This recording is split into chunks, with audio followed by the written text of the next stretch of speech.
Halo semua, selamat datang di channel Foresight. Yazid di sini dan inilah Foresight.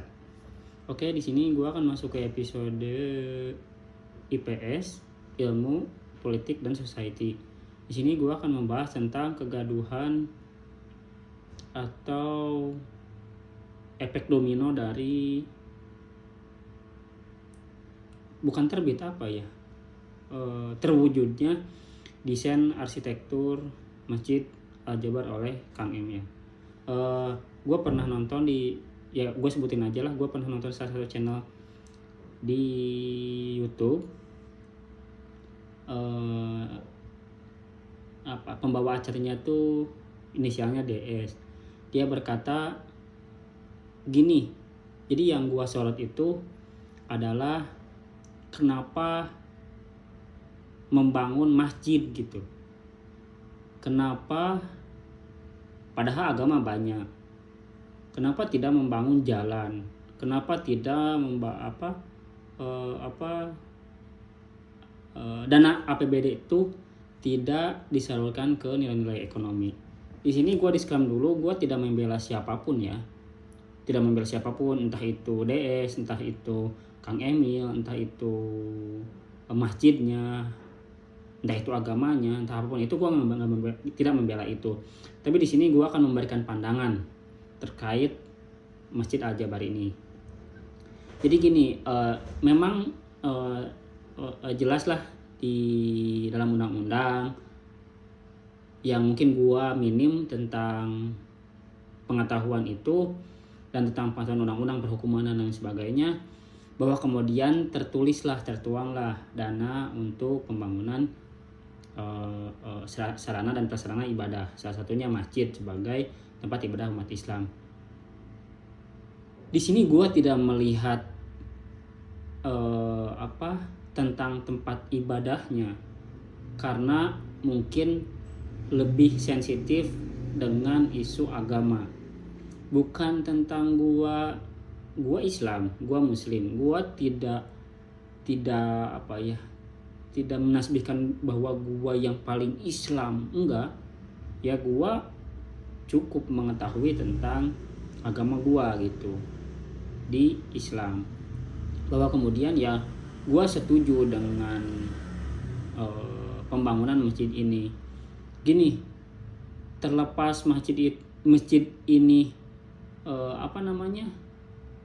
sebagai simbol, Kang Emil sebagai simbol Jawa Barat, bahwa kemudian Jawa Barat belum memiliki masjid, ya gue setuju, karena gue ngerasa di Jawa Tengah itu memiliki ikon masjid provinsi, MAJT.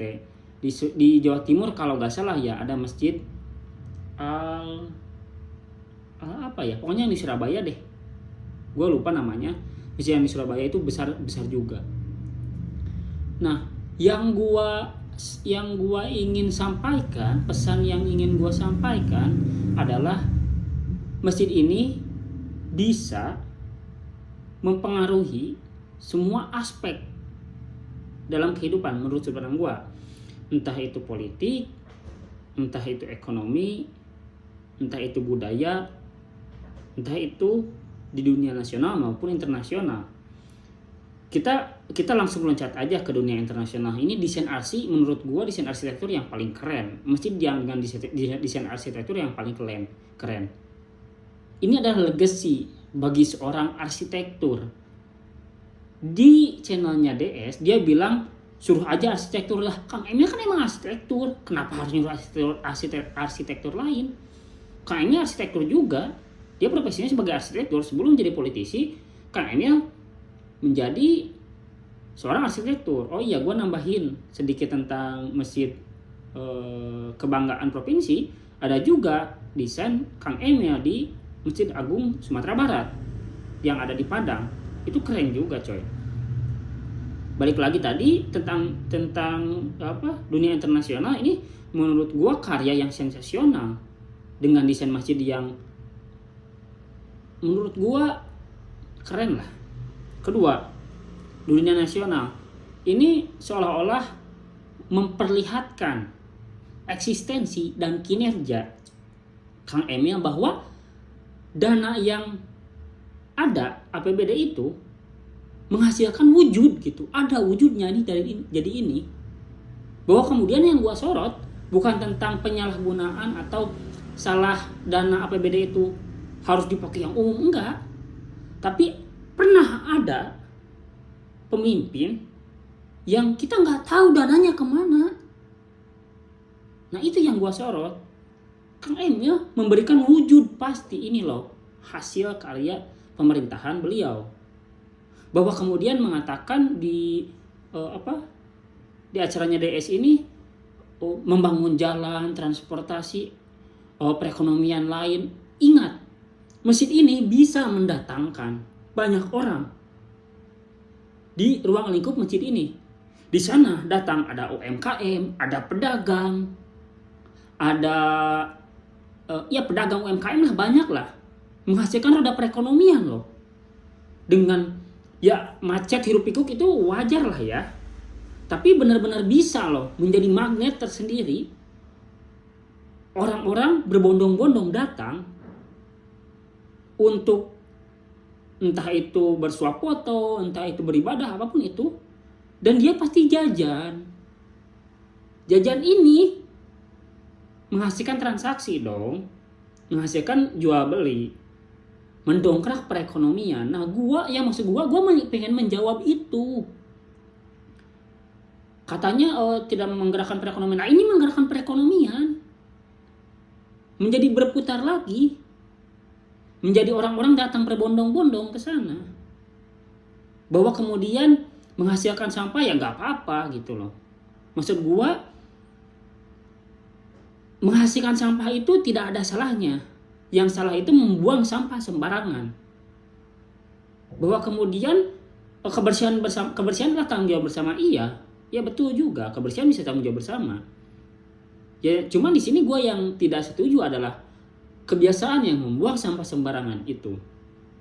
Bahwa kemudian kenapa tidak transportasi, kenapa tidak program lainnya, pembangunan jalan. Ini adalah salah satu loh dari sekian proyek atau program yang akan diselesaikan oleh Kang Emil. Jadi jangan ngelihat masjidnya, Islamnya, jangan ngelihat itunya, tapi apa yang dampak dari pembangunan masjid ini gitu loh. Kita sebut nih, orang-orang berbondong-bondong, macet lah di sana lah. Orang jajan nih, jajan misalkan jajan cimol nih. Cimol dari mana nih? Dari tepung kanji dari mana? Dari pasar dari mana? Dari petani. Itu menghasilkan pajaknya untuk apa? Untuk pembangunan negara lagi. Misalkan si pedagang ini punya anak, biayanya untuk sekolah anak-anaknya. Biaya sekolah anak, ada pajaknya dong pasti. Ada jajannya lagi anak-anaknya. Jajannya anak-anak, misalkan jajan ke minimarket lah, itu ada pajaknya. Hasil dari apa? Hasil dari permulaan terbangunnya, terwujudnya Masjid Al-Jabar ini. Itu yang ingin gua sampaikan. Bahwa kemudian pembangunan jalan pun pasti akan pembangunan jalan pun akan beririsan dengan hasil dari perputaran ekonomi tadi. Kang Emil menjelaskan di situ ada 4. Ada museum, ada tempat ibadah dan lain sebagainya lah.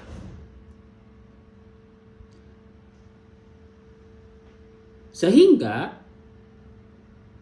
kawasan terpadu di sana bisa berdikari ekonominya. Ada museumnya, itu menghasilkan jasa untuk apa? Untuk menjaga, melestarikan bangunan itu gitu loh.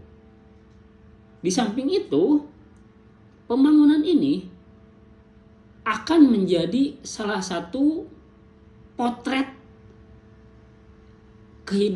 potret internasional dalam artian dunia nih ya kita nggak bisa, sorry to say nih, kita nggak bisa menutup, kita nggak bisa menapik lah, kita nggak bisa menegasikan tentang sosial media, the power of sosial media, Instagram, YouTube, TikTok dan lain sebagainya menyorot nih hasil kerja Kang Emil, representatif pemerintah di Indonesia. Disorot dong.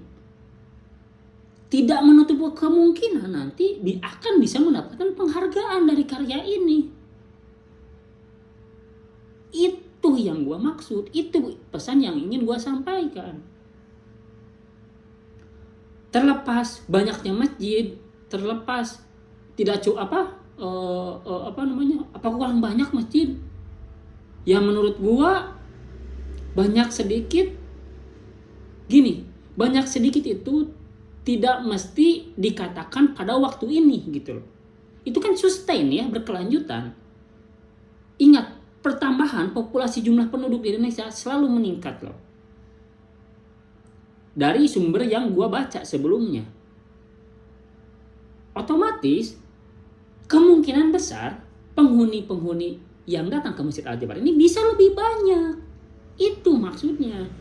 Ketika lebih banyak, ada pedagang di sana, ada misalkan tukang parkir, ada misalkan orang yang berwisata, menggerakkan perekonomian di sana. Misalkan harga di tanah bisa jadi meningkat. Harga tanah di sana bisa jadi meningkat.